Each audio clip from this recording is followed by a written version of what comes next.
भैया ढोंग कर रहे हो ना? कल भी आप रोने का अभिनय कर रहे थे ताकि भरत भैया को बुरा ना लगे। यदि मैं अभिनय कर रहा था तो तुम क्यों रोए? मुझे बुरा ना लगे इसीलिए? रोना बुरी बात नहीं होती है लक्ष्मण, मनुष्य रोते ही तो हैं। मैं आपसे बात नहीं करूंगा। स्नान तो करोगे ना?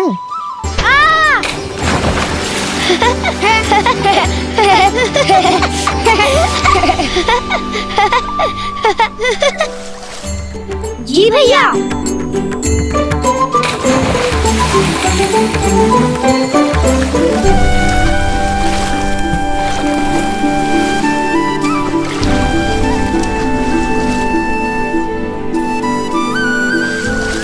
लक्ष्मण, मुझे आपसे बात नहीं करनी। आप सदा भरत भैया का पक्ष लेते हैं। उनके पास शत्रुघ्न है पर उन्हें आप भी चाहिए।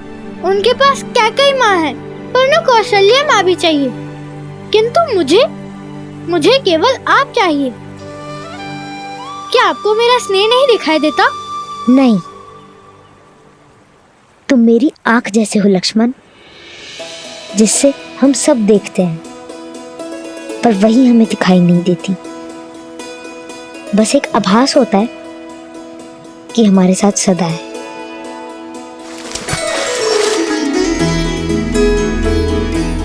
मेरे बुद्धू भाई, मैं भरत का साथ इसलिए देता हूँ क्योंकि उसको मेरी आवश्यकता है, पर तुम मेरी आवश्यकता हो। एक तुम ही तो हो जो मेरे बिना समझाए मेरी हर बात, हर भाव समझ लेते हो।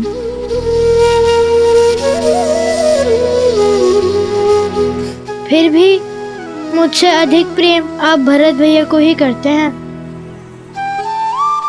चाहे कितना भी प्रयत्न कर ले, मुझे स्वयं से दूर नहीं कर पाएंगे। और क्यों नहीं समझूंगा, छाया हूँ आपकी। तुम छाया नहीं हो मेरी, क्योंकि छाया तो अंधकार में साथ छोड़ देती है ना। तुम मेरी आत्मा हो। अगर तुम रूठे तो मैं नहीं।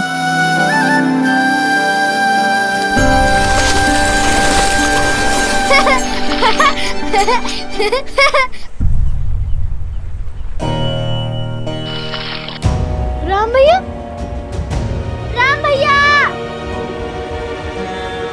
राम भैया, राम भैया, राम भैया, राम भैया।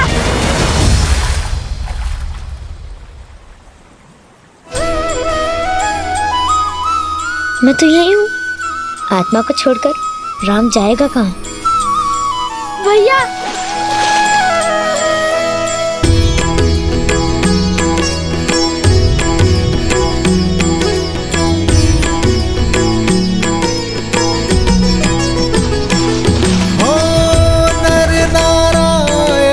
सरी से सुभ्राता, जगपालक विशेषी जन त्राता।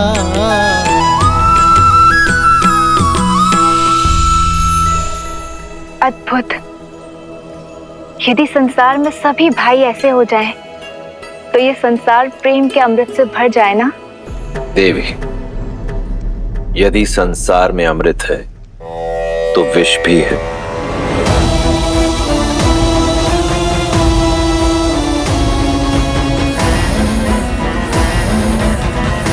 प्रकाश है तो अंधकार भी।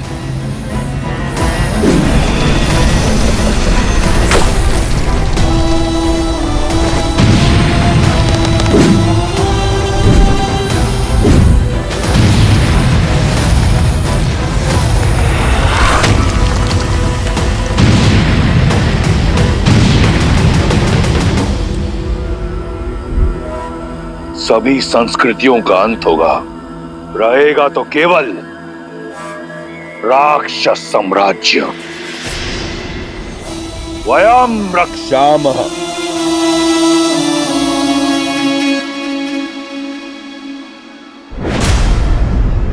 कुंभकर्ण,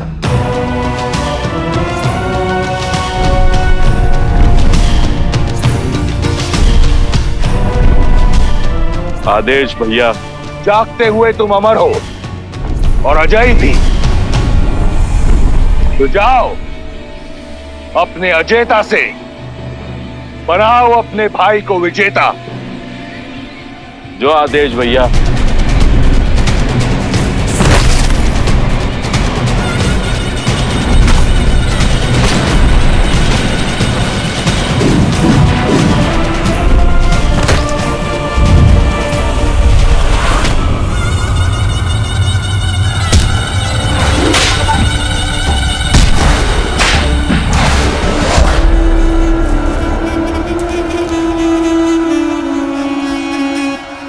बचा, मारो।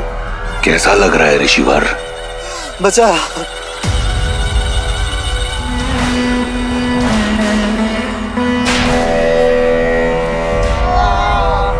इतना तड़पाओ इन ऋषियों को कि देवताओं को भूलकर राक्षसों को पूछने लगे। इन मेरे अपराध संतों का दोष क्या है भैया? ये तो केवल तपस्या कर रहे थे। मूर्ख हो तुम विभीषण। ये तपस्या इसलिए कर रहे हैं कि राक्षसों का नाश हो सके। सहस्त्रों वर्ष तप की अग्नि में जलने के बाद हमें वरदान मिला है, और हमारे रहते किसी और को यह वरदान नहीं मिल सकता। लो, मारो।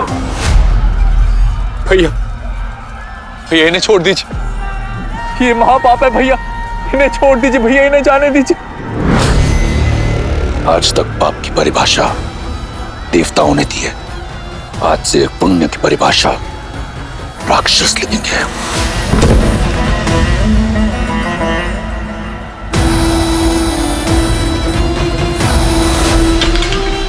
उठो विभीषण। मैं जानता हूं कि तुम मुझसे बहुत प्रेम करते हो, और मैं भी तुम्हें एक भाई की तरह नहीं, एक पुत्र की तरह चाहता हूं। इसलिए तुम्हें यहां लेकर आया हूं, ताकि तुम देख सको, समझ सको कि राक्षस संस्कृति है क्या, और कुछ ऐसा करो कि रावण को भी विभीषण पर गौरव हो। किंतु भैया, मैं स्वयं आपको अपने अंत की ओर जाते नहीं देख सकता। आप इतने महापाप कर रहे हैं भैया कि मुझे आपके लिए डर लग रहा है भैया। भैया, इससे पहले कि आपका अंत हो, आप मेरा अंत कर दीजिए। आप मुझे मार दीजिए भैया, आप मुझे मार दीजिए।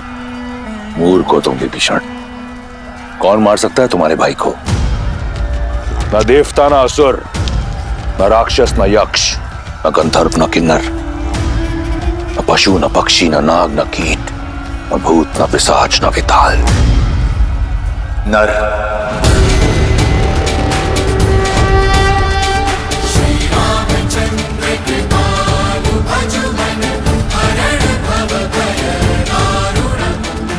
आप नर को क्यों भूल जाते हैं भैया? मानव आपके वरदान में सम्मिलित नहीं है। विभीषण, मानव जैसा तुच्छ प्राणी तुम्हारे भाई का कुछ नहीं बिगाड़ सकता। लगता है ये कायरता तुम्हें हमारे पिता से विरासत में मिली है। भैया, मेरे लिए तो आप ही मेरे पिता हैं भैया। मुझे आपके लिए डर लग रहा है भैया, मुझे आपके लिए डर लग रहा है।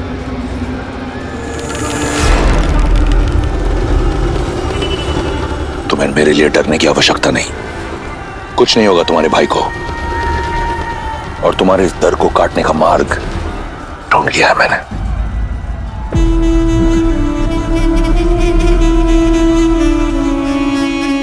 बस महादेव, मुझे श्री राम के पास ले चलिए।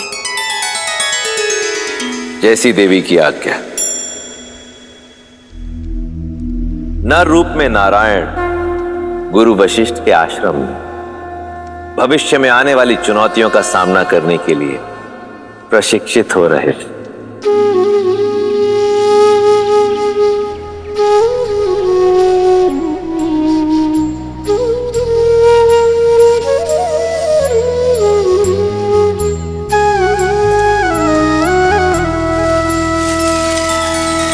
श्री रामचंद्र कृपालु भजु मन हरण भव भय दारुणम्। नव कंज लोचन कंज मुख कर कंज पद कंजारुणम। भगवान के अवतार का केवल नहीं गुणगान है, कैसे नारायण बने नर इसका पावन ज्ञान है। सिया राम सिया राम सिया राम सिया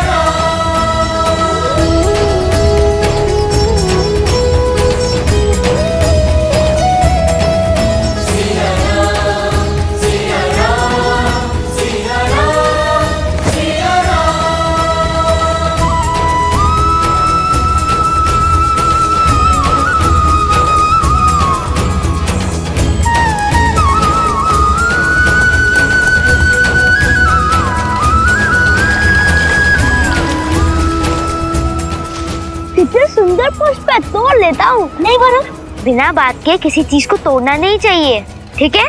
जी भैया। आदर्श और मर्यादा की है ये कथा महापावनम। काट मद श्री से मिलाने श्रीमद् रामायणम श्रीमद् रामायणम श्रीमद् रामायणम।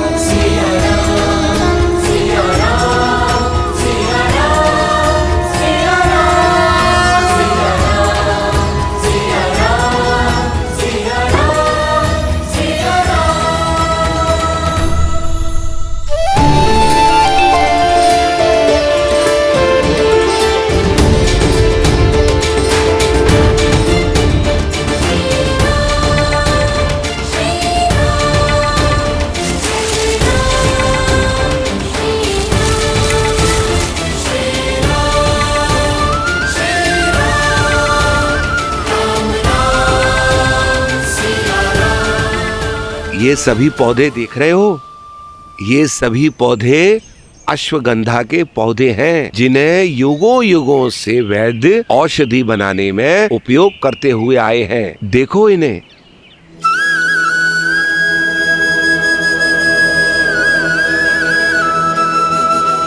आइए मैं आपको और औषधि के पौधे दिखाता हूँ, आइए।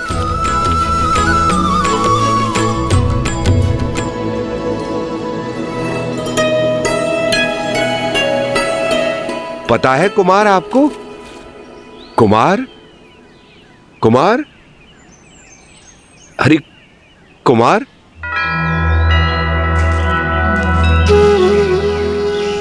उनमें भी जीवन है आचार्य।